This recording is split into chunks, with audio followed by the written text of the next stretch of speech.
napkin to the floor. Her full-throated guffaw would echo in her own ears as an annoying laugh.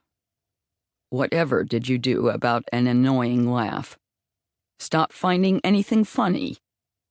Then on top of all the ghastly attributes she embodied, merely being in the presence of someone who she knew couldn't stand her, slathered on an additionally off-putting surface of nervousness, contrition, and can't beat them, join them, self-suspicion. But then, Gillian should have known better by now, having enough times withstood the gamut from distaste to loathing, yet rarely indifference. When people didn't like you, if this doesn't seem too obvious, they didn't like you. That is, the problem wasn't an identifiable set of habits, beliefs, and traits, say, a propensity for leaning against a counter with a jauntily jutted hip as if you thought you were hot stuff.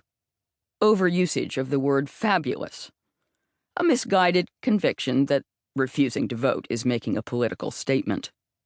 A tendency to mug the more premeditative with a sudden impulse to go camping this very afternoon and to make them feel like spoil sports when they didn't want to go. No. It was the sum total that rankled, the whole package, the essence from which all of these evidences sprang.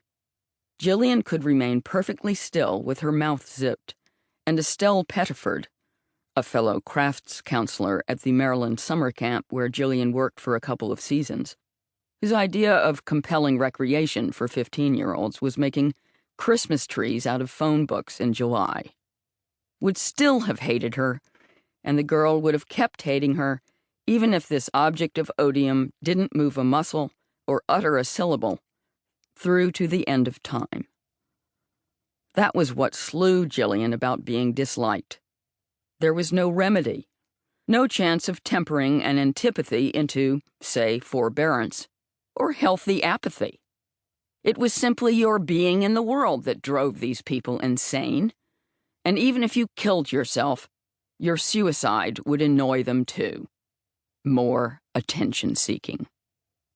Glib standard advice would be not to care. Right. Except that shrugging off the fact that someone despised you was impossible. The expectation was inhuman, so that, on top of having someone hate you, you cared that someone hated you, and apparently you shouldn't. Caring made you even more hateable. Your inability to dismiss another's animus was one more thing that was wrong with you. Because that was the thing. These sneering, disgusted perceptions always seemed to have more clout than the affections of all the other people who thought you were delightful. Your friends had been duped. The naysayers had your number. There was Linda Warburton, her co-worker during a stint leading tours at the Stonewall Jackson House, who grew insensibly enraged every time Gillian brewed strong coffee in the staff kitchen. Gillian made strong everything, as the girl preferred her Java weak. After Gillian began going to the extra trouble of boiling a kettle, so that Linda could dilute her own mug to her heart's content, the accommodation to everyone's tastes seemed only to drive the lumpy, prematurely middle-aged 25-year-old to more ferocious abhorrence. Linda actually submitted a formal complaint to the Virginia Tourist Board that Gillian Frisk wore the bonnet of her costume at an historically inaccurate, cocky slant. There was Tatum O'Hagan, the clingy, misbegotten roommate of 1998, who seemed to want to become bosom buddies when Gillian first moved in. In fact, the brownie-baking sharing of confidences became a bit much. But who, once Gillian inserted a merciful crack of daylight between the two, came to find her presence so unendurable that she posted a roster of which evenings one or the other could occupy the living room, and which hours, different hours, they could cook.